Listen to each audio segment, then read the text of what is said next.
A boca.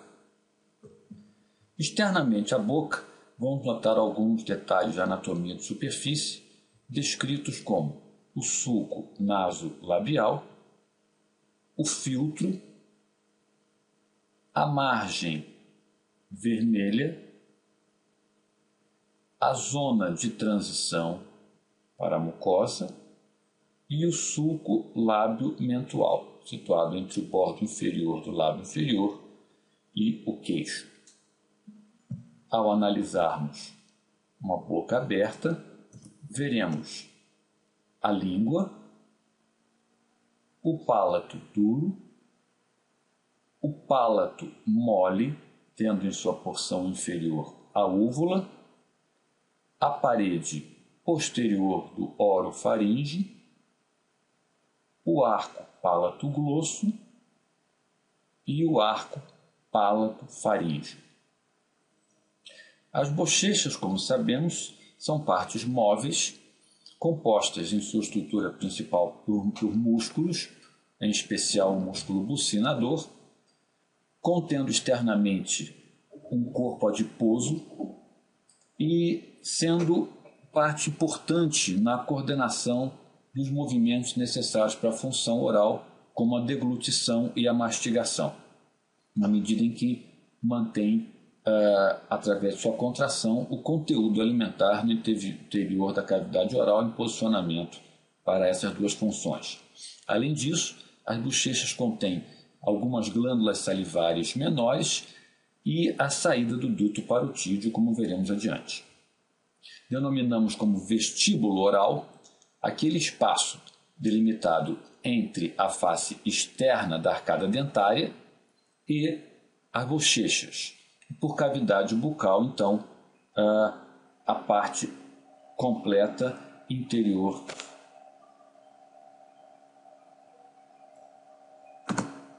Por vestíbulo, compreendemos aquela região situada externamente à arcada dentária e medialmente à face interior das bochechas. As gengivas são estruturas formadas predominantemente por tecido fibroso recoberto por mucosas. Essas gengivas se fixam normalmente aos processos alveolares superiores e inferiores da maxila e da mandíbula e apresentam-se como a gengiva fixa e a gengiva marginal. A gengiva fixa é aquela fixa aos processos alveolares, entretanto, ao se aproximar da inserção dos dentes, elas adquirem um aspecto mais solto, chamado, portanto, de gengiva marginal, sendo essas as estruturas mais frequentemente afetadas em distúrbios como gengivites ou periodontites. Como vemos nessa imagem, as dentições podem ser descritas como primárias ou secundárias. Por dentes primários, ou decíduos, ou dentes de leite, consideramos aqueles dentes cuja erupção ocorre entre os 6 meses e 24 meses, e a dentição secundária definitiva ocorre a partir dos 7 aos 11 anos de idade, com a erupção mais tardia do terceiro molar.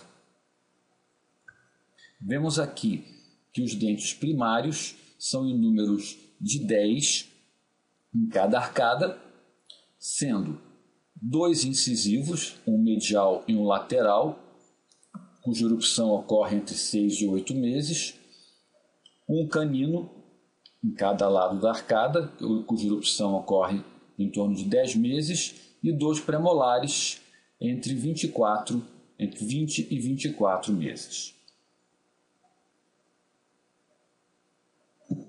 Quanto à dentição secundária, temos 32 dentes, sendo 16 em cada arcada. Esses dentes compreendem 2 incisivos, um canino em cada hemiarcada, 2 premolares e 3 molares. O dente é composto, de uma forma geral, como pela coroa e raiz, tendo um colo separando essas duas partes. Analisando sua estrutura como um todo, vemos que a coroa é recoberta por um esmalte bastante resistente e a sua estrutura é predominantemente de dentina, como nós vemos aqui. No interior da dentina, observaremos a presença de uma cavidade pulpar que irá se abrir inferiormente através do forame apical, por onde entram as estruturas vasculares e nervosas. O dente é fixo ao processo alveolar da mandíbula e da maxila através de um cemento que o fixa de forma bastante firme ao seu periodonto, o periósteo alveolar do processo alveolar. Quanto ao palato, temos o palato duro e o palato mole. A estrutura óssea do palato duro é composto pelo processo palatino da maxila e pelas lâminas horizontais dos ossos palatinos. O palato mole é formado por uma prega fibromuscular bastante móvel, tendo em seu interior uma estrutura denominada como aponeurose palatina e mais posteriormente alguns músculos que vão participar na função e na movimentação deste palato. Estes músculos que atuam sobre o palato mole são em número de 5, sendo o levantador do véu palatino, o tensor do véu palatino, os músculos palato glosso, palato faringe e o músculo da úvula. Nessa imagem, vemos o músculo palato glosso, que é responsável pela formação do arco palato glosso que observamos durante a observação da abertura da boca. Vemos aqui ainda, além do palato glosso, o músculo palato faríngeo, responsável pelo arco palato faríngeo, mais profundamente observado durante a abertura da boca. Notamos ainda aqui o posicionamento do tensor do véu palatino e do levantador do véu palatino, que são músculos de grande importância, uma vez que a sua contração irá tensionar e elevar o véu palatino durante a deglutição, impedindo assim que o alimento deglutido reflua para a cavidade nasal. Um outro aspecto a ser destacado nessa imagem é a presença da rafe pterigo-mandibular. Esta rafe, que vai do âmulo do pterigoide até a mandíbula, ela representa o limite entre o músculo bucinador, portanto, da bochecha, e o músculo constritor superior do faringe. Nessa imagem, vemos melhor, então, o limite posterior do bucinador, o músculo mais importante da bochecha, e aqui a rafe delimitando o início, a parte mais anterior do músculo constritor superior do faringe. Os músculos da mastigação. Um aspecto importante a ser lembrado é que enquanto praticamente a totalidade dos músculos da mímica facial são inervados pelo nervo facial, sétimo par craniano, os músculos da mastigação são inervados pelo nervo trigêmeo, através do seu terceiro ramo, o ramo mandibular.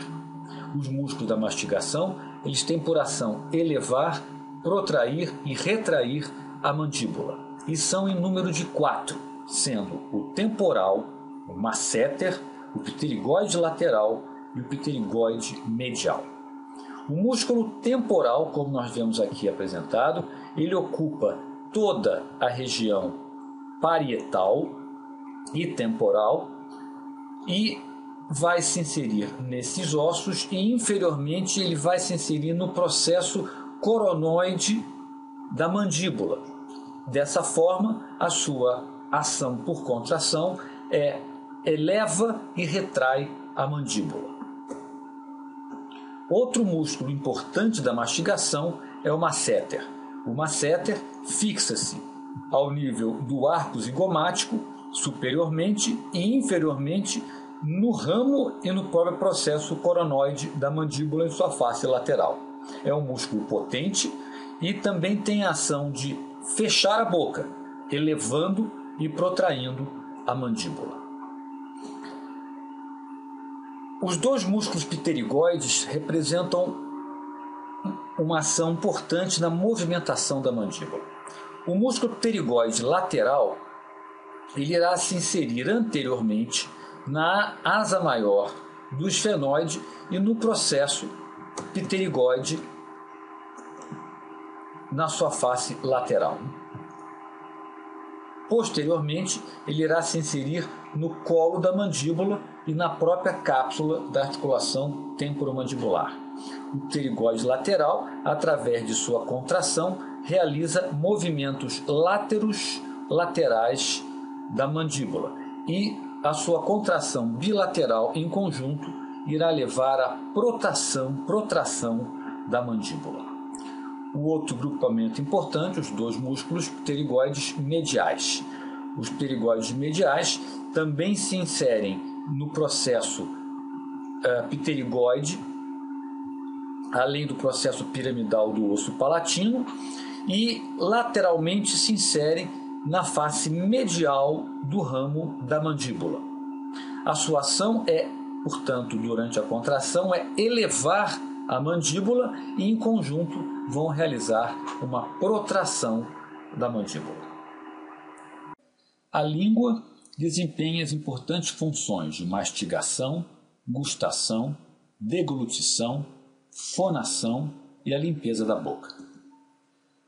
Como vemos aqui, ela é composta por 3 partes, que são a raiz, também chamada de porção faríngea, o corpo e o seu ápice ou ponta da língua. Nessa imagem, nós vemos que existe uma linha separando a raiz ou porção faríngea da língua e o corpo da língua. Essa linha, denominada como sulco terminal, apresenta na sua parte mais central uma estrutura descrita como forame cego. A importância deste forame cego refere-se à embriologia, porque dali nós temos a emissão de um broto que irá formar a glândula tireoide. E em alguns indivíduos, este broto, esta continuidade não desaparece como é esperado, formando então uma condição patológica descrita como cisto tireoglosso ou conduto ou persistência do duto tireoglosso. Ao elevarmos a língua, veremos a existência de uma estrutura limitadora de seu movimento, descrita como frênulo lingual, além da presença das veias linguais profundas, a cada lado da língua. Na porção oral da língua, portanto, anteriormente ao sulco terminal, em seus 2/3 anteriores, iremos observar a presença de diversas irregularidades sobre o epitélio da língua, que são as papilas linguais. Essas papilas linguais podem ser de 4 tipos principais. No fundo, posteriormente, próximo à linha, ao sulco terminal, veremos uma linha em forma de V correspondente às papilas valadas. Lateralmente, essas papilas, denominadas como foliadas, situam-se lateralmente ao corpo da língua, com esse aspecto em escamas. E outros 2 tipos de papilas existem, que são as papilas fungiformes e as papilas filiformes, distribuídas de uma forma disseminada ao longo da língua. Essas papilas apresentam a importância de conter corpúsculos gustatórios que irão permitir a percepção especial do paladar. A distribuição anatômica dessas papilas irá definir regiões como a parte posterior, em que são melhor percebidos os sabores amargo e azedo, na parte lateral os sabores salgados e na ponta da língua os sabores mais adocicados. Na porção faríngea ou raiz da língua, posteriormente ao sulco terminal, nós iremos notar várias irregularidades que correspondem a nódulos de tecido linfóides conhecidos como tonsilas linguais. Sendo uma estrutura extremamente móvel, a língua é composta essencialmente por um grande conjunto de músculos, que podem ser subdivididos de acordo com sua função em músculos extrínsecos e músculos intrínsecos. Os músculos extrínsecos movimentam a língua nas várias direções, enquanto os músculos intrínsecos permitem que a língua altere o seu formato. Em relação aos músculos extrínsecos, aqueles que movimentam a língua, nós temos o músculo palatoglosso, cuja inserção se dá no palato duro e na própria raiz da língua, o músculo estiloglosso, inserindo-se no processo estiloide, o músculo ioglosso, o qual, por inserir-se no osso ióide e na base da língua, durante a sua contração, ele produz um movimento para baixo e para trás da língua, e o gene ioglosso, o qual insere-se no tubérculo gênico da mandíbula. Em relação aos músculos intrínsecos, compõem um grande feixe de músculos em sentidos diferentes que fazem com que a língua tenha a capacidade de alterar a sua forma de uma maneira bastante importante. Esses feixes de músculos podem ser classificados em 4 grupos: em feixes longitudinais inferiores, longitudinais superiores, transversos e verticais. Em relação às glândulas salivares, nós temos as parótidas, as submandibulares, as sublinguais e um conjunto de pequenas glândulas salivares descritas como glândulas acessórias. A parótida, ela situa-se entre o ramo da mandíbula e o esternocleidomastoide, à frente do processo mastoide,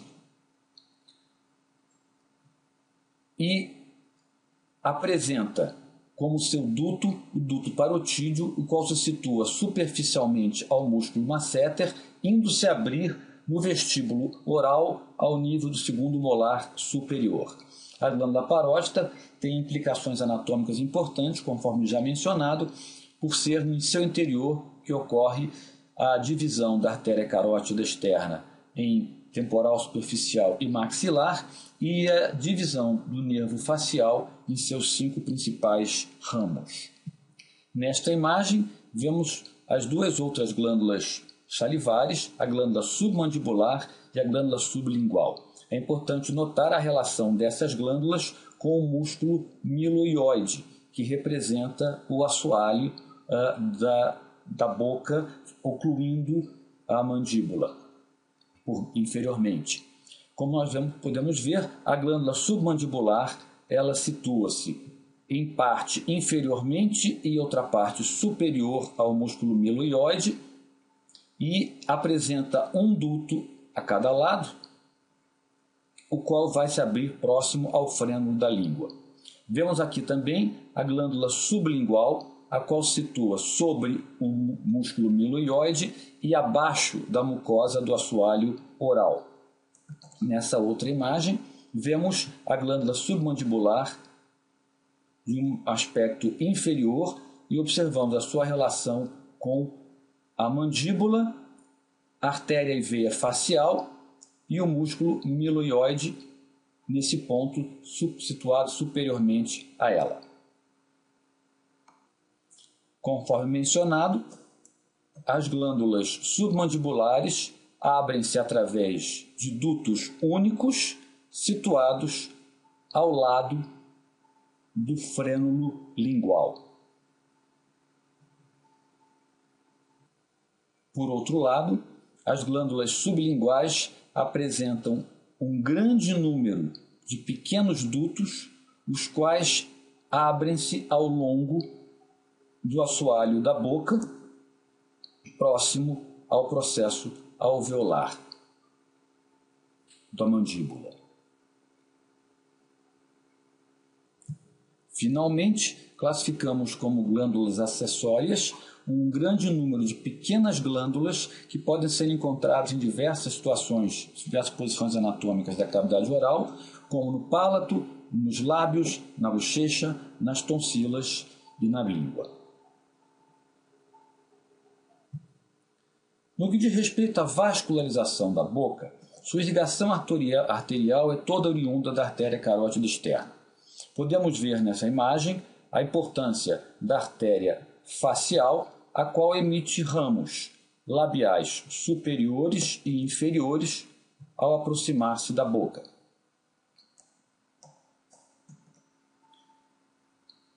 Outro aspecto importante da irrigação arterial diz respeito à irrigação dos processos alveolares maxilares, do maxilar e da mandíbula e, consequentemente, dos dentes. Tanto as artérias alveolares superiores como as artérias alveolares inferiores são ramos da artéria maxilar. Observa-se aqui a artéria alveolar inferior emergindo da artéria maxilar e entrando no canal mandibular, a partir de onde ela irá promover a irrigação de cada dente. Vemos ainda aqui a artéria seu ramo terminal, a artéria mental, emergindo pelo forame mental da mandíbula. Em relação à irrigação arterial do palato duro, vemos que ela também é originária da artéria maxilar e se dá a partir de dois forames, aqui demonstrados. Anteriormente, ao nível do palato mediano, na região mediana, nós temos o canal incisivo. E, posteriormente, nós temos o forame palatino maior e o forame palatino menor. Vemos aqui, então, a artéria palatina maior saindo pelo forame palatino maior, irrigando o palato duro, e a artéria nasopalatina irrigando a parte anterior do palato duro através do canal incisivo. Nessa imagem, vemos demonstrada a irrigação arterial do palato mole através do forame palatino menor, por onde nós teremos a emergência da artéria palatino menor, também ramo da artéria maxilar. A irrigação arterial da língua é oriunda predominantemente da artéria lingual, ramo da carótida externa. Isso se dá através de dois ramos que são a artéria dorsal da língua, aqui demonstrada, e as artérias linguais profundas, que vão irrigar a parte mais anterior da língua. Nesta imagem, vemos que a artéria lingual profunda situa-se próxima às veias linguais profundas, já demonstradas anteriormente. A inervação da boca é oriunda dos nervos maxilar e mandibular, ramos do nervo trigêmeo, quinto par craniano. A boca, os lábios, são inervados pelo nervo infraorbitários, ramo do nervo maxilar, e pelos nervos mentuais, ramos do nervo mandibular. Em relação à arcada dentária, são inervados os dentes da região maxilar, da arcada superior, pelos nervos alveolares superiores, ramos do nervo maxilar, enquanto a arcada inferior e o processo alveolar inferior é inervado pelo nervo alveolar inferior, que corre dentro do canal mandibular, ramo do nervo mandibular. Em relação ao palato, vemos aqui que a inervação do palato duro é originária do nervo maxilar, pelo gânglio pterígio palatino, e em seguida o palato duro é inervado pelo nervo palatino maior através do forame palatino maior. Além disto, a porção anterior do palato duro é inervada pelo nervo nasopalatino pelo canal incisivo. Em relação ao palato mole, é inervado pelo nervo palatino menor, também ramo do maxilar e do gânglio pterígo-palatino. Conforme demonstrados aqui, a inervação do palato duro pelo nervo palatino maior e do palato mole pelo nervo palatino menor. A inervação da língua apresenta algumas peculiaridades e deve ser observada com atenção. Em relação à sua inervação motora, ela é toda realizada através do nervo hipoglosso, 12º par craniano. Quanto à inervação sensitiva, precisamos subdividir a língua em sua porção anterior e posterior, e em cada uma delas, quanto à sensibilidade geral e a sensibilidade especial relacionada ao paladar. Na porção anterior da língua, a sensibilidade geral é dada pelo nervo lingual, ramo do nervo mandibular, como vemos aqui demonstrado. Já a inervação sensitiva, responsável pelo paladar, da porção anterior da língua, é dada pelo nervo corda do tímpano, oriundo do nervo facial e que se une ao nervo lingual, trazendo então a possibilidade da sensibilidade do paladar. Então, revisando, a inervação sensitiva da porção anterior da língua, ela é dada no seu aspecto de sensibilidade geral pelo nervo lingual, ramo do mandibular, e a sensibilidade especial do paladar, dado pelo nervo corda do tímpano. Importante notar, no entanto, que após emergir oriundo do nervo facial, o nervo corda do tímpano une-se ao nervo lingual para prover essa sensibilidade especial. No que diz respeito à porção posterior da língua, tanto em relação à sensibilidade geral ou especial, esta é oriunda da ação do nervo glossofaríngeo. Finalmente, a drenagem linfática da boca é bastante ampla, podendo ocorrer em direção a diversos conjuntos de linfonodos, como os linfonodos parotídeos, faciais, mandibulares, submandibulares, submentais, mastoides, cervicais superficiais e cervicais profundos.